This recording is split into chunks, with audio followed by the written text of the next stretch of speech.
The moment I was reborn, I went straight to the hospital and told the doctor to abort the baby boy inside me. In my last life, after 5 years of a childless marriage, I was ecstatic to learn I was pregnant with fraternal twins.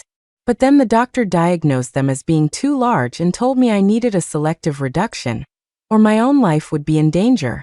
While I was agonizing over the decision, I suddenly heard the thoughts of the baby boy in my womb. Mommy, get rid of this little bitch. She's sucking away all my nutrients in here. She's going to drain me dry. This brat isn't even my real sister. She's the bastard child of Tina and Dad. They used black magic to put her in your belly. She'll suck the life out of me, and then you'll raise her as your own. And all our family's money will go to that whore and her daughter. Hearing that, I immediately went to the hospital, aborted the girl, and kept the boy. But on the day I went into labor, the baby in my belly thrashed violently, kicking and punching me from the inside until I bled to death. Just before I died, I heard his voice again. That stupid woman actually believed me and aborted her own daughter. Now hurry up and die so I can finally meet my real mom and dad. When I opened my eyes again, Tina, a doctor herself, was sitting in front of me, advising me to get a selective reduction immediately. Chloe, your body is just too weak. If you try to carry both babies to term, your life will be at risk. You should have the reduction surgery as soon as possible. Hearing that familiar voice, my eyes flew open. There was Tina, earnestly trying to convince me to abort one of my children. I jumped, stumbling back several steps before I caught my balance. Are you okay, Chloe? It's my fault, I was probably too blunt. Tina came around the desk to help me, a flash of contempt in her eyes. I took a few deep breaths to calm myself and shook my head. It's not you, it's me. A selective reduction is a huge deal. I can't make a decision right now. I understand. But please think about it. The longer you wait, the worse it is for your body. You should give me an answer soon. I walked out of the exam room and ran as if the devil himself were chasing me. I didn't stop until the smell of antiseptic had completely faded. I found a small convenience store, bought a bottle of water, and chugged half of it in one go. Finally, my head started to clear. And just then, I heard the voice of the baby inside me again. Mommy, please save me. My sister is draining all my nutrients. She's taking everything, and I have nothing left. Hearing that voice, I knew for sure this wasn't a dream. It was real. I had been reborn. In my previous life, my husband, Alex, and I had been married for 5 years without getting pregnant. He mentioned that a childhood friend of his, Tina, was an OB/GYN and knew of a special remedy that could help. That's how I met her. After taking the remedy Tina gave me, I quickly became pregnant with twins. The whole family was thrilled, and my trust in Tina deepened. But a few months later, at a prenatal checkup, Tina told me my body was too weak to handle 2 babies. If I insisted on giving birth to both, not only would the children not survive, but I would die as well. I was racked with guilt. They were both my babies, I couldn't bear to lose either of them. As I struggled with the decision, I suddenly heard my son's voice. He told me that my husband and Tina had been having an affair for years. Tina didn't want to go through the pain of childbirth, so she used dark magic to transfer her baby into my womb. At first, I didn't believe it. But then I hired a private investigator. When I saw the hotel records of Alex and Tina together, I knew it was true. Forget saving one of them, I didn't want to give birth to either. I just wanted to divorce that scumbag. But then my son's voice came again, telling me he couldn't bear to leave me. He said that after I divorced Alex, he would stay with me and disown his cheating father. In the end, I went through with the surgery and kept the boy. I never imagined that it would be the beginning of my nightmare. It wasn't until the moment I died that I understood. It had all been Tina's scheme. The boy in my womb wasn't my son at all. He was a demon. And what was worse, I had killed my own daughter with my own hands. This time, I will protect my daughter. I won't let anyone hurt her. I left the hospital where Tina worked, hailed a cab, and asked the driver to take me to another one. At the new hospital, the doctor confirmed what Tina had said. My body really couldn't handle 2 babies. A selective reduction was necessary, I could only keep one. I made my decision on the spot. I want the girl. Please abort the boy. Mommy, don't you love me anymore? Why are you getting rid of me? Aren't I your precious baby? Don't abort me. My sister is that evil woman's child. You've made a mistake, Mommy. The moment I said it, my belly started to roil. The baby began kicking and punching, as if trying to tear his way out. The doctor looked at me shocked. Are you sure you want to keep the daughter? I lifted my shirt to show him my convulsing stomach. Look at this boy. He's been tormenting me since the day I got pregnant. He's completely out of control. A daughter is better. My daughter is my little angel. As soon as the words left my mouth, the little bastard inside me went still, afraid to make another move, terrified I'd get rid of him. I'm sorry, Mommy. I love you, Mommy. Please don't leave me. I was just so excited to meet you. I scoffed. More like you were excited to meet your real mother. I was just an incubator. All right, as long as you've made up your mind. Go get some tests done first.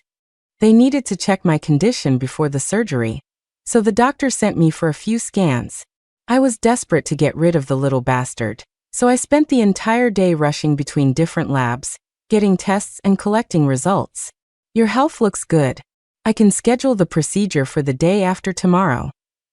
Hearing the doctor's words, I finally breathed a sigh of relief.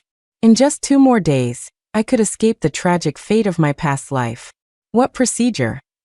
A familiar voice cut through the air, and every hair on my body stood on end. I whipped my head around in disbelief. Outside the office, Alex and Tina were standing together. What are you two doing here? I blurted out. Alex's face was grim as he strode in and snatched the test results from my hand. You're trying to abort my child? Chloe, why didn't you come to me if you needed surgery? You're lucky you ran into my senior colleague today, or you could have made a terrible mistake. Tina walked up to the doctor. I'm so sorry about this. Thank you for your trouble. Cold sweat beaded on my forehead.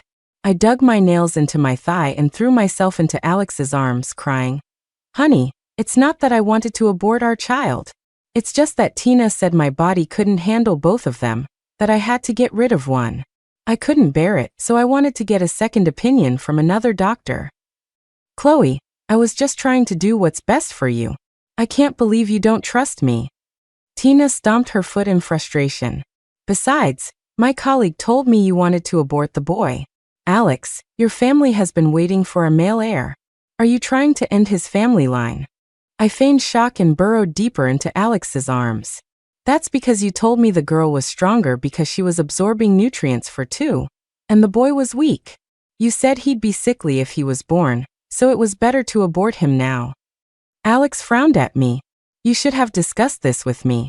You can't just come to the hospital for surgery on your own. Let's go home first. With both of them here, I had no choice but to go with them. The surgery would have to wait. When we got home, Alex's parents rushed over as soon as they heard we had to do a selective reduction. Absolutely not. We can't abort the boy. My father-in-law slammed his hand on the table. Our family needs a son to carry on the name. I sat on the sofa, dabbing my eyes, playing the part of a wronged wife. I don't want to either. They're both a part of me. I don't want to lose either one. But what if he's born sickly? What if he's weak and can't even have children of his own? Then the family line would still end with me, wouldn't it? If we abort the boy now and have the girl, I can recover for a couple of years and then have another healthy boy. Wouldn't that be better? I said between sobs, secretly watching their expressions. Just as I expected, my in-laws looked thoughtful. No, you can't abort the boy. Tina jumped in. Chloe, your body is already weak. Who knows if you'll even be able to have another child after this one? Don't worry. I can help you with a special regimen. I guarantee you'll give birth to a healthy boy.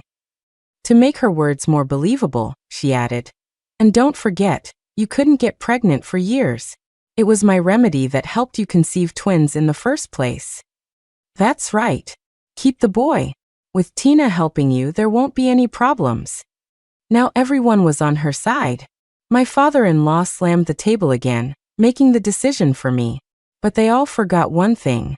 I was the one who was pregnant. If I didn't want to, no one could force me to abort my child.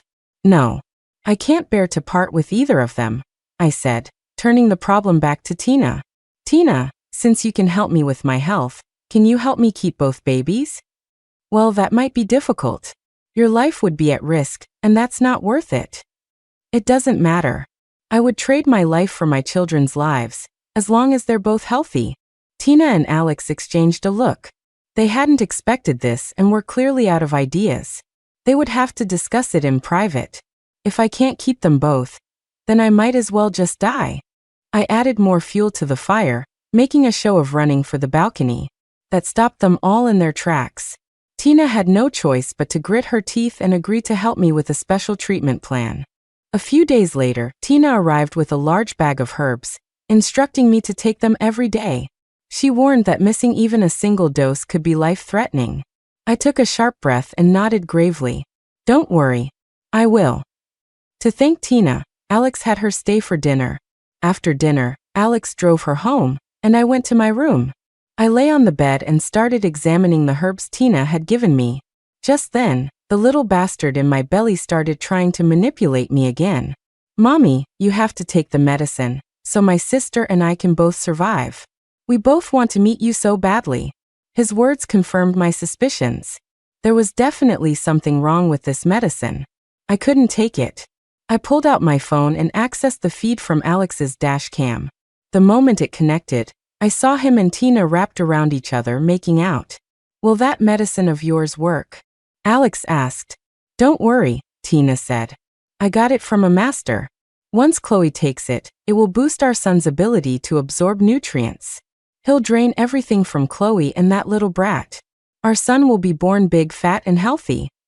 A chill ran down my spine. Tina was as evil as I remembered. She wanted this little bastard to be born over my and my daughter's dead bodies. I would not let her succeed. Alex nodded, satisfied. And once Chloe is dead, we'll get married immediately. My parents won't be able to object, and our family of 3 can finally live happily ever after. Oh, Alex, that's wonderful. It's all my fault that I can't have children. I've wasted so many years. But soon, we'll finally be together for real. So that was it. My relationship with Alex had been a conspiracy from the very beginning. In his eyes, I was nothing more than an incubator. I trembled with rage, wanting to tear that cheating bastard and his bitch limb from limb. If they wanted my life, then we would see who would be the last one standing. To ensure his family line continued, Alex personally watched me take Tina's medicine every day. He even made me open my mouth afterward to check that I hadn't hidden it to spit out later. I wasn't scared. I took the medicine on time, every single day, without fail. Because I was carrying twins, my belly was already huge at 7 months, looking like I was about to give birth any day. I went to the hospital for a checkup. Tina put on a show of examining me, then announced cheerfully, Chloe, your condition is excellent. You should be able to have a natural birth at full term. She could lie without even blinking. If I had a natural birth, I wouldn't just endure unimaginable pain, I would die on the delivery table. Really? That's wonderful. I heard that babies born naturally are smarter. My father-in-law's birthday was in a few days. To celebrate the double blessing, Alex booked a table at a restaurant and invited some friends and family. On the day of the party, I arrived late, clutching a stack of photographs. In front of all the relatives, I threw the photos in Alex's face. You son of a bitch. How could you cheat on me behind my back? The photos scattered through the air, and everyone grabbed one. They could all clearly see Alex and Tina together.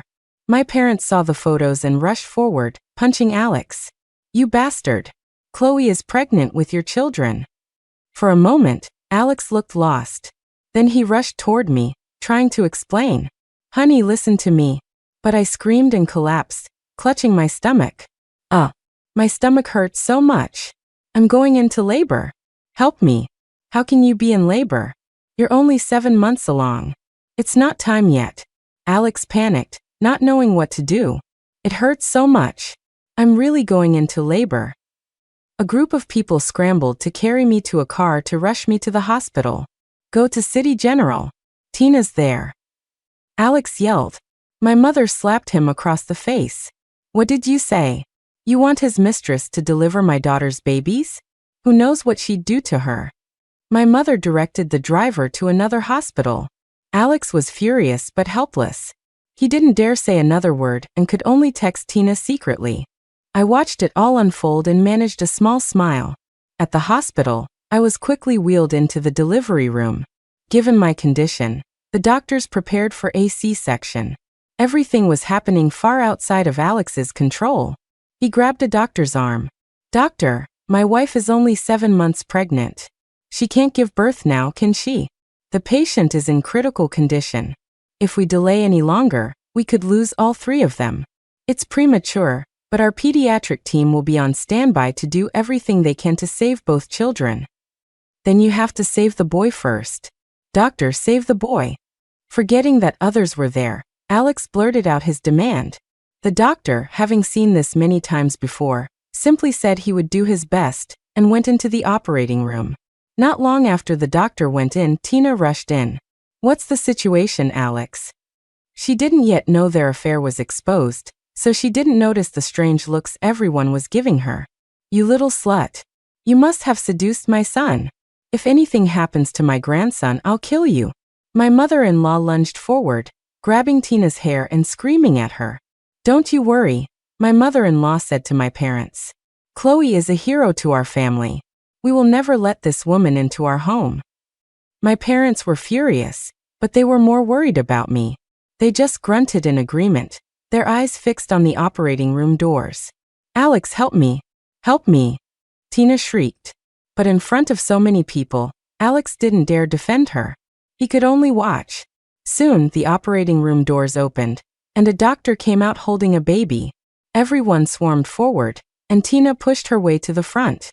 When she saw the chubby, healthy baby in the blankets, Tina was so ecstatic she forgot all about her pain and reached out to take the child. "My son. Let me hold him," she blurted out. "Your son? Who do you think you are? Get out. Get out of here. My daughter-in-law doesn't want to see you." My mother-in-law shoved her back, pointing a finger in her face. "Let me hold my grandson. Oh, look at him, so big and healthy. He's clearly blessed," my father-in-law said, stepping forward to take the baby. But I had already instructed the nurse that the baby must be handed to my parents. "The baby is very healthy. 6 pounds 9 ounces. Healthier than many full-term babies." My mother took the baby, glanced down, and then asked, "Nurse, what about my daughter? And the other baby?" At that, the nurse's expression turned grim. "Because of the premature birth, the other baby is extremely weak, weighing only 2 pounds. The mother's condition is also unstable. She's currently in critical care." Seeing the healthy baby out, Alex no longer had any reservations. "Only 2 pounds? He probably won't make it, right?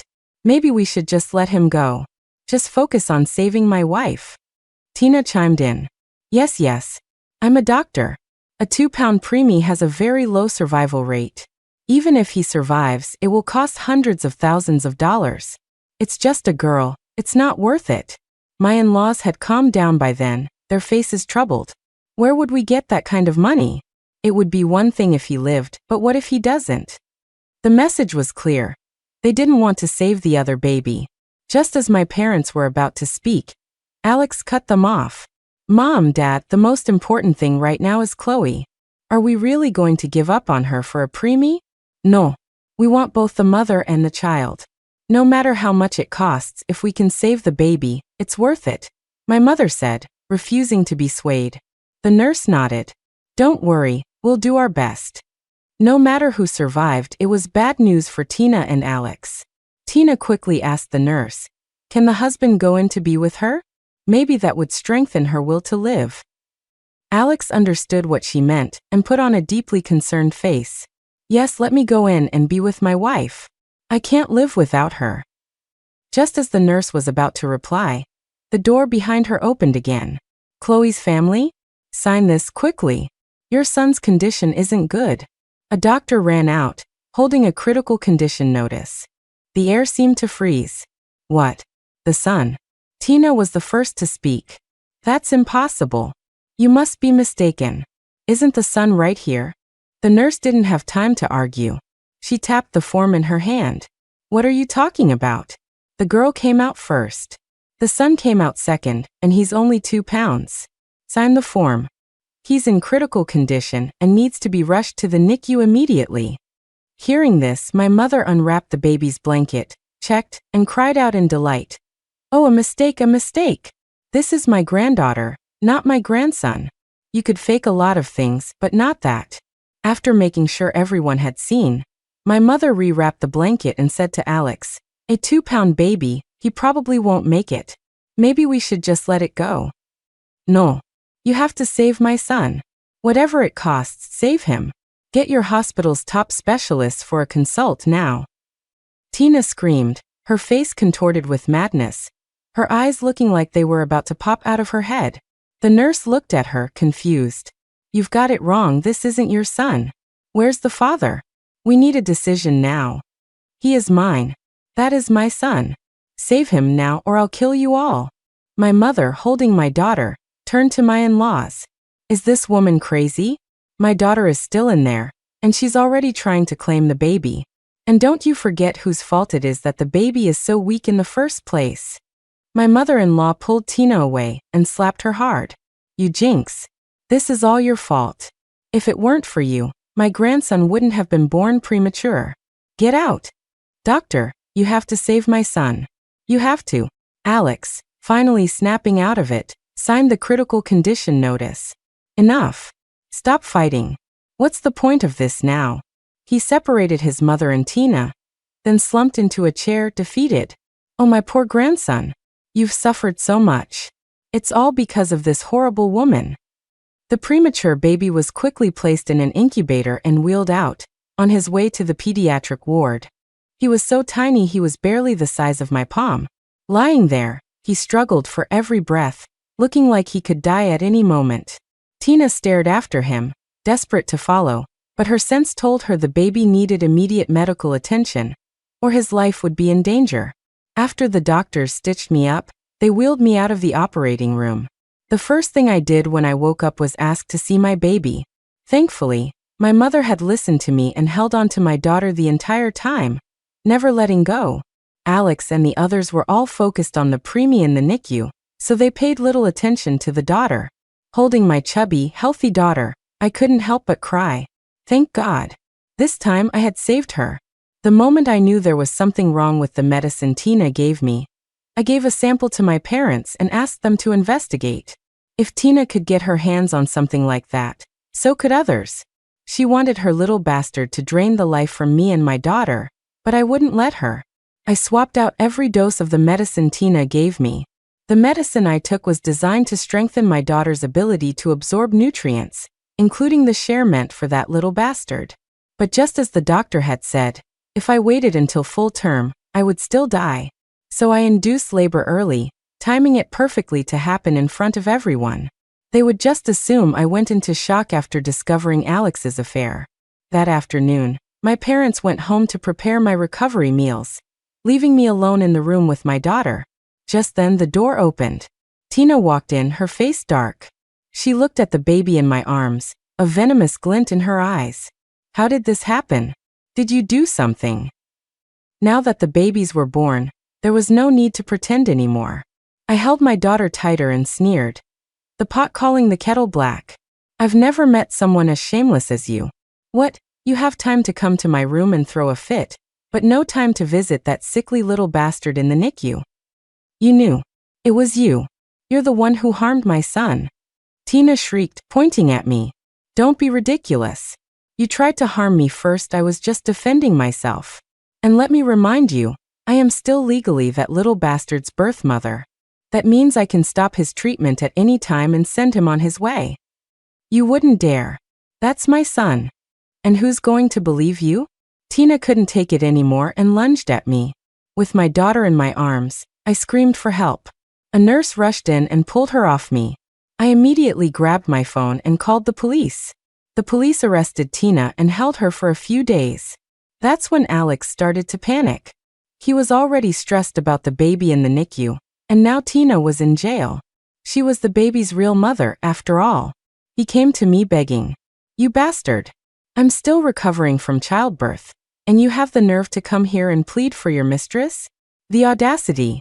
I slapped him again and again, more than a dozen times, until my palm was numb. Tina was just worried about the baby. That's why she lost her temper with you. But you spend all day holding our daughter. Have you even thought about our son, fighting for his life downstairs? Alex tried to guilt-trip me, but I wasn't falling for it. She's my daughter. Of course I'm going to hold her. As for that little bastard downstairs, I wish he'd just die already.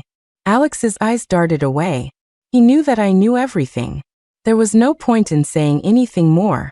If you want me to drop the charges against Tina, fine. Sign the divorce papers. There's nothing left between us. I pulled out the divorce agreement I'd prepared and put it in front of him. Why should I have to leave with nothing? Fat chance. I don't agree. After reading the terms, Alex ripped the agreement to shreds. Go ahead and sue me if you have the guts. Otherwise, you can forget about a divorce. I had expected this reaction, so I wasn't surprised. Tina was released after a few days. She tried to visit the baby at the hospital, but she had to sneak around. She couldn't even get near my room. That little bastard was tough. After some time in the NICU, his condition actually stabilized. The doctors said that with proper care, he could grow up to be a normal child. That couldn't happen. I couldn't allow any threat to my daughter's future. A nurse from the NICU asked me to buy some clothes and bottles for him. I ordered a bunch of cheap junk online and gave it to her. This won't do. These clothes aren't pure cotton, they'll give the baby a rash. And these bottles are too big for him. I rolled my eyes. He'll have to make do. A sickly kid can't be so picky. The good stuff is for my daughter. He doesn't deserve it. The nurse wanted to argue, but seeing my unreasonable new mother act, she decided not to cause trouble for herself and left with the items. Tina, hiding around a corner, was furious when she heard me. But that was just the beginning. I bought expensive, imported formula for my daughter, and a couple of cartons of some cheap sugary drink for the little bastard. My daughter used premium diapers, while he got cheap, bulk ones from some knockoff brand that left his bottom red and swollen. Tina could only watch as I tormented her son, wringing her hands in despair. How dare you use such terrible things for my son? Unable to stand it any longer, she confronted me. Because I'm his mother now. I'll use whatever I want for him. And this is just the beginning. Since that little bastard is my son now, I'll be sure to give him lots of love. I stressed the word love. Tina stared at me, her eyes wide with terror. The baby was still in the hospital. If I took him home, he wouldn't last a few days in my care. She bought new things and tried to give them to the nurses for the baby, but when they asked her what her relationship to the child was, she couldn't answer. The nurses refused to take her things, afraid the baby might have a bad reaction. No matter how she explained, no one believed her. They even thought she was a kidnapper and threatened to call the police. It's time to change the dressing on your incision. Come with us. That afternoon, while I was feeding my daughter, a nurse knocked on my door. I nodded, lulled the baby to sleep, placed her back in the bassinet, covered her with a blanket, and left with the nurse. When I returned, Tina was hunched over the bassinet, clutching the swaddled baby, sobbing hysterically. My son. Mommy is so sorry. Alex rushed in. What's wrong? What happened? Why are you crying? My son. Something was definitely wrong. Alex went over, opened the blanket, and saw that the baby inside wasn't the daughter they expected, but the son they had longed for. The little bastard had stopped breathing. His face was purple. He had clearly been smothered. How is it the son? Wasn't it the daughter? Alex's legs went weak, and he collapsed onto the floor, muttering to himself. Just then, a nurse came in and saw the body they were holding. She immediately tried to take the baby to resuscitate him. What happened? How could the baby just die like this? Chloe, it was you. Why would you do this to a child? He was just born. Alex's eyes darted around, and he immediately threw the blame on me. I laughed. Are you out of your mind? The nurse just took me to get my dressing changed. How could I have done anything to him? You must have done it before you left. Everyone knows you don't like this baby. Who else would be so cruel? He was right. Everyone at the hospital knew I doted on my daughter and couldn't stand the little bastard. All eyes turned to me. Chloe, if you didn't like him, you could have given him to me to raise. I can't have children, and I've always dreamed of having a baby. How could you be so heartless? Tina, realizing what was happening, also started wailing at me. Her performance was so heartfelt it almost moved the onlookers to tears. I just watched them with a mocking smile, even giving them a round of applause. You two should be actors. You'd definitely win an award. If I hadn't been prepared, you might have actually gotten away with it. I walked over to the head of the bed and pulled a hidden camera out of a bouquet of flowers a friend had sent. Please call the police for me. There's been a murder, and I have evidence, I said to the nurse. You thought my daughter was sleeping in there? Fools. I treasure her more than anything. Why would I ever leave her alone? Before I left, I had specifically covered the baby's head with the blanket, leaving just a tiny gap for him to breathe. To avoid leaving fingerprints and make it easier to blame me, Tina hadn't checked under the blanket. She had simply smothered her own son through the fabric. The baby in the blanket struggled for a few moments, then went still. When she lifted the blanket to confirm he was dead, she discovered it wasn't my daughter. The police arrived and arrested the despicable pair. To lessen her sentence, Tina claimed she had killed her own child, saying she just wanted to end his suffering. She told them they could do a DNA test if they didn't believe her. The police, though suspicious, came to the hospital to investigate, only to find that I had already had the baby cremated. I had scattered his ashes at sea, leaving no trace. Tina's dream of a DNA test was shattered. I had anticipated her move. As the little bastard's legal mother, I had every right to decide what to do with his remains. When Tina heard the news, she broke down completely and confessed everything. As a co-conspirator, Alex couldn't escape either. For the two of them, only a long prison sentence awaited. Meanwhile, I used our marital status to sell off many of Alex's assets, converting everything to cash and transferring it to an account in my daughter's name. Since he wouldn't grant me a divorce, I was going to maximize my gains. In the end, Tina, as the main culprit, was sentenced to life in prison. Alex got 10 years. Honestly, he got off easy. 10 years later, my daughter was in elementary school, and Alex was released from prison. He tried to find us, but we had moved long ago. The city had changed so much in a decade, and his parents were gone. In that vast city, he couldn't even find a place to stay. Later, while fighting with other homeless men for territory under an overpass, he was beaten to death by a group of them. His body wasn't found until it had started to rot. The area was deserted and had no surveillance cameras, making it difficult to find the killers. As his next of kin, I decided not to pursue the search for his murderers. It was better to let him move on to his next life. A scumbag like him wasn't worth another moment of my time. From now on, I would live a good life with my daughter.